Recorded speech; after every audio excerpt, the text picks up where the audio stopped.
Hi everyone, my name is Ankita Tomar and welcome to Legal Edge After College.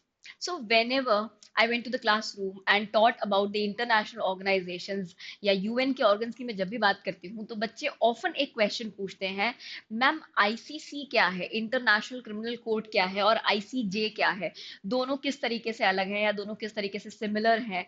बच्चों को इसके full form के अलावा ज्यादा कुछ इसके बारे में नहीं पता होता है, they are often confused about the functioning of both the bodies. So in today's video, I'll be discussing individually about both the bodies. Like first, we'll discuss about the International Criminal Court, and then we'll discuss about the International Court of Justice. And later on, we'll objectively see what are the differences between the two bodies and how different or similar their functions are. चलो, so start करते हैं. Firstly, we'll start with ICC. Okay. So it says the International Criminal Court, that is ICC, is an intergovernmental organization and international tribunal headquartered at the Hague. ठीक है, हेग्स Netherland के अंदर ही इसका headquarter है and it is called an intergovernmental organisation and international tribunal. ठीक है, क्यों ऐसा है वो भी अपन देखते हैं। इंटर गवर्नमेंटल ऑर्गेनाइजेशन हम कब किसी बॉडी को कहते हैं, जब the parties to that particular organisation are the governments, यानी कि गवर्नमेंट्स के बीच में कोई अग्रीमेंट है, कोई संधि है जिसकी वजह से ये ऑर्गेनाइजेशन क्या हुआ है, फॉर्म हुआ है, ये इवॉल्व हुआ है। चलिए, next point is it looks into and prosecutes the accused of heinous offences such as genocide, crime against humanity, war crimes and acts of aggression. Now, why learning a little about ICC is very important? Because of this particular term mentioned here. ICC majorly tries to punish the people or individuals who have committed offenses, heinous offenses like genocide. And genocide presently is a hot topic of discussion. Reason being the Indo-Ukraine war. Sorry, the Russia-Ukraine war. So because of the Russia-Ukraine war, the term genocide has come into place quite frequently. It has been used quite frequently by both the nations. So that is why genocide has picked up a lot of marks in the previous year papers, है ना। so इसीलिए ये हमारे लिए पढ़ना जरूरी है and ICC भी इसीलिए हमारे लिए इंपॉर्टेंट हो जाता है क्योंकि जेनोसाइड को केटर करता है, जेनोसाइड से रिलेटेड पनिशमेंट जो है आईसीसी देता है। चलिए, so the third point is it is the first international criminal code which is permanently established. ठीक है, permanently established court है, first criminal court which is internationally established and permanently established. चलो, then how it came into force या how did it come into being? So Rome Statute था which brought the International Criminal Court into its existence, which served as the foundation document, became effective on 1st July 2022. It became effective on 2002 1st July. ठीक है, the International Criminal Court has 123 nations as its as party to it, and at least 42 nations have neither signed the treaty nor joined the organization. And shockingly, India is one amongst them. Okay, so India also is not a party to the Rome Statute, which is here. India, like the US and the China, is not a party to the Rome Statute. ठीक है, so we are not amongst these 123 nations, rather we are amongst the 42 nations who are not the signatories to this particular statute. चलिए, सो अब एक बार briefly sum up कर देती हूँ। Heinous crimes को, individuals को केटर करने के लिए, इंडिविजुअल्स को पनिश करने के लिए ये आईसीसी कोड बनाया, आईसीसी बनाया गया है, इंटरनेशनल क्रिमिनल कोड बनाया गया है। कैसे बना? रोम स्टेट्यूट के थ्रू बना इन 2002 ऑन 1st जुलाई। ठीक है, it became effective on 1st of July 2002। Other than that, क्या क्राइम्स है जिनको ये जिनके लिए ये पनिशमेंट डिसाइड करता है या पनिशमेंट देता है? That is genocide, crime against humanity and war crimes और अदर एक्ट्स ऑफ अग्रेशन। ठीक है, जो इंडिविजुअली ह्यूमन एग्जिस्टेंस को क्या करते हैं, इम्पैक्ट करते हैं, ह्यूमन राइट्स को इम्पैक्ट करते हैं, उस तरीके के ऑफेंसेस को, उस तरीके की हीनियस ऑफेंसेस को ये केटर करता है या उनको पनिश करता है। और नेचर क्या है? इंटर गवर्नमेंटल ऑर्गेनाइजेशन है।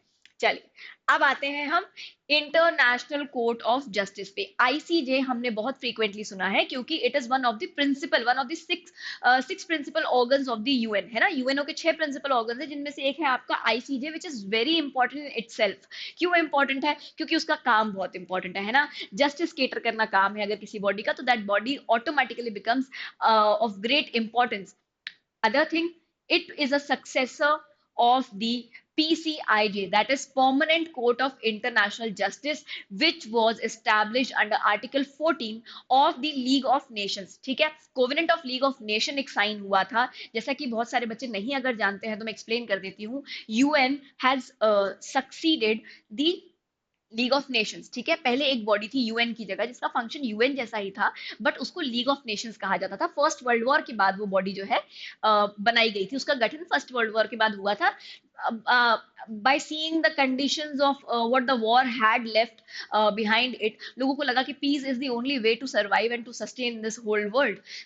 तो उन्होंने लीग ऑफ नेशंस फ्रेम बनाया, एक ऐसी बॉडी एस्टैब्लिश करी जिसे लीग ऑफ नेशंस कहा.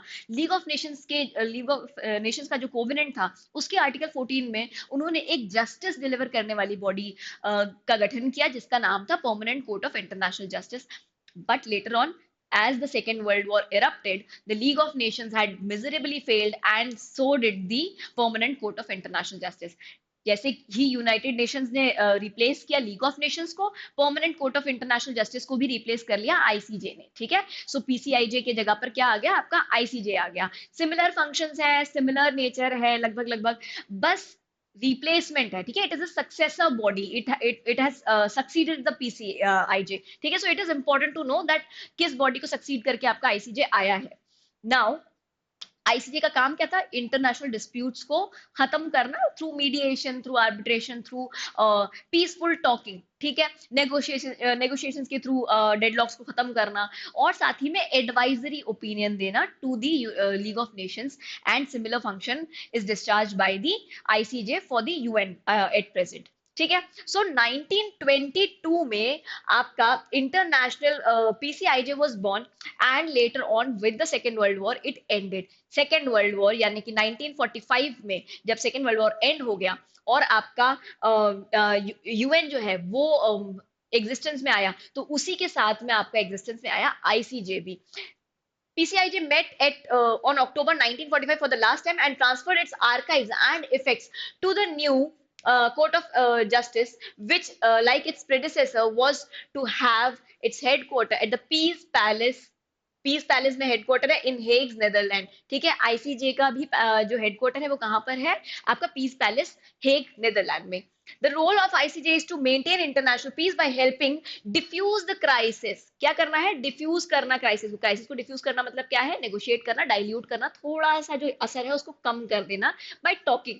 ठीक है, normalising relations, restarting deadlock negotiations. Deadlock negotiations क्या होते हैं कि कई बार इस तरीके की बात कहीं अटक गई है, ना आप मानने को तैयार है, ना सामने वाली पार्टी मानने को तैयार है. So when the two nations have reached a place of argument where both of them are not agreeing to come to a conclusion, at that time you can go to the ICJ and get that deadlock resolved. ठीक है, through the settlements of disputes or by stating the law on specific questions. In its ruling, ICJ applies international laws and the conventions and human right laws. ठीक है, किन चीजों के basis पर ICJ अपना decision देता है, तो इंटरनेशनल लॉ की जो प्रिंसिपल्स हैं, आपके कन्वेंशंस जो हैं, जो पार्टीज इंडिविजुअली साइन करती हैं, नेशंस इंडिविजुअली साइन करते हैं विद अदर नेशंस. ठीक है, फिर है आपकी human right laws. Human right laws अपने जो कन्वेंशन है ह्यूमन राइट्स के लिए वहां से केटर होते हैं. तो इन सब चीजों के बेसिस पर आपका इंटरनेशनल कोर्ट ऑफ जस्टिस जो है अपनी जस्टिस डिलीवर करता है. अब the other point is that ICJ hasn't got the power to enforce its own rulings.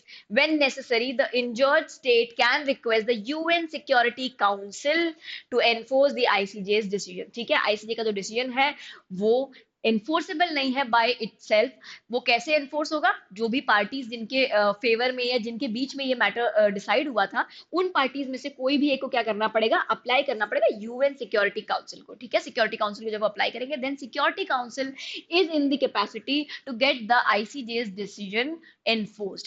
अब आईसीजे का जो डिसीजन है ना, ये भले ही खुद से एनफोर्स ना करा सकता हो, but these decision, these rulings act as source of international law. Source of international law. ठीक है, ये एक बहुत इंपॉर्टेंट एस्पेक्ट है। जब भी हम सोर्सेज ऑफ इंटरनेशनल लॉ पढ़ते हैं तो वहां हम देखते हैं कि आईसीजे के डिसीजन जो है, या जिनको हम कहते हैं आपके प्रेसिडेंट्स, वो तो प्रेसिडेंट्स कहाँ से आते हैं, म्युनिसिपल लॉ के प्रेसिडेंट्स तो यहाँ नहीं ट्रीट किए जाएंगे एज अ सोर्स। तो क्या सोर्स, कौन से प्रेसिडेंट्स यूज किए जाते हैं as a source of international law? The precedents that have been set और set forth by the international court of justice. ठीक है, सो ये हो गई दोनों ही बॉडीज। एक बार वापस से मैं आप लोगों को कंक्लूड कर देती हूँ कि आईसीजे क्या है। सो आईसीजे, जिसका हेडक्वार्टर आपका पीस पैलेस हेग्स नेदरलैंड के अंदर है, it was established in 1946 by the UN general assembly. And इसका फंक्शन क्या है? वही फंक्शन है जो पीसीआईजे के थे।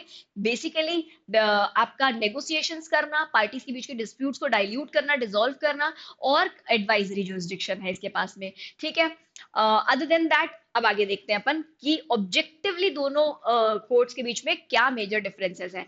ICJ was established in 1946 whereas ICC is a recent body, it has been established in 2002। दोनों के ही जो आपके हेडक्वार्टर्स हैं वो हेग्स नेदरलैंड के अंदर है।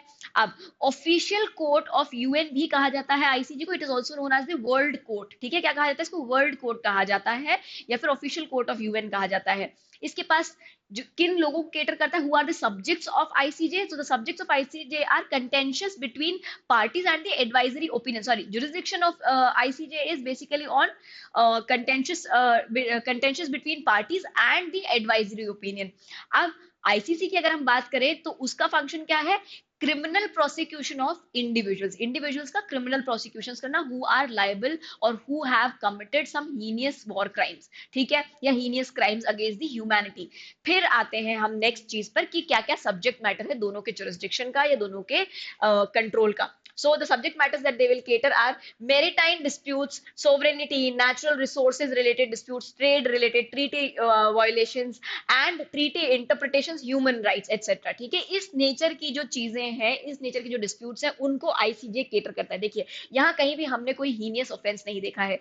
ये वो चीजें हैं जो वर्ल्ड में आप इंटरनेशनल कम्युनिटी में दो नेशंस के या नेशंस के बीच के रिलेशंस को स्मूथली रन करने में हेल्प करता है। ठीक है, कि भाई कोई ट्रीटी का वायलेशन हुआ है तो that should not be done. ठीक है, पैक्टा एंड सर्वेंडा हम जानते ही हैं, as a principle of international law which has to be abided by. So उन तरह की चीजों को जिनसे स्मूथ फंक्शनिंग हो पाए इंटरनेशनल रिलेशंस की, उनको केटर करता है आपका आईसीजे। ठीक है, it is funded by the UN.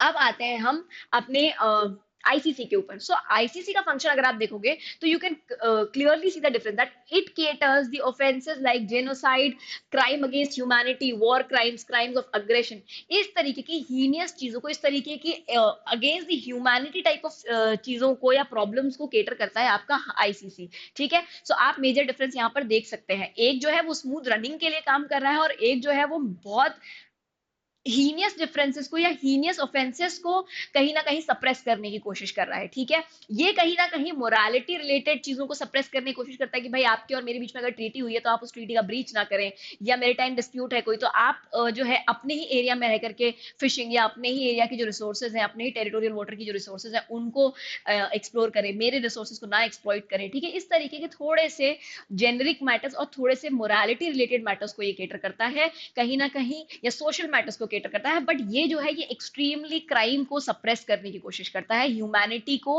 Uphold करने की कोशिश करता है, ह्यूमैनिटी के फेवर में काम करने की कोशिश करता है। अब आते हैं कंट्रीब्यूशन के ऊपर। ठीक है, कंट्रीब्यूशन एज इन फंडिंग, तो यहाँ आती है फंडिंग सारी यूएन से, but so is not the case of ICC. ICC के पास जो फंडिंग है वो आती है from the parties who are from the nations who are party to the Rome statute. साथ ही में वॉलंटरी कॉन्ट्रीब्यूशंस यूएन से भी आते हैं, क्योंकि यूएन का भी अल्टीमेट उद्देश्य क्या है? वॉर्स को या ऐसे हीनियस क्राइम्स को सप्रेस करना, ह्यूमन राइट्स को अपहोल्ड करना। तो इसीलिए यूएन भी इन अ जेनरस वे कंट्रीब्यूट करता है for the ICC. Then there are governments, corporations, then other organizations who tend to help the ICC by funding them. ठीक है, so these are the major differences. I hope you guys have the air is now clear and पता है कि अब ICC क्या है, ICJ क्या है, कंफ्यूज नहीं होना है। ठीक है, इसी के साथ में हम और बहुत सारे टॉपिक्स आप लोगों के लिए इंटरनेशनल लॉ के और आपके क्लैट पीजी के सब्जेक्ट्स के लेकर के आते रहेंगे। If there are any suggestions from your side, if there are any topics which you find difficult in unlearning or understanding, do let us know in the comment below so that we can cater to those topics and be helpful in your preparation. Bye guys, have a great day.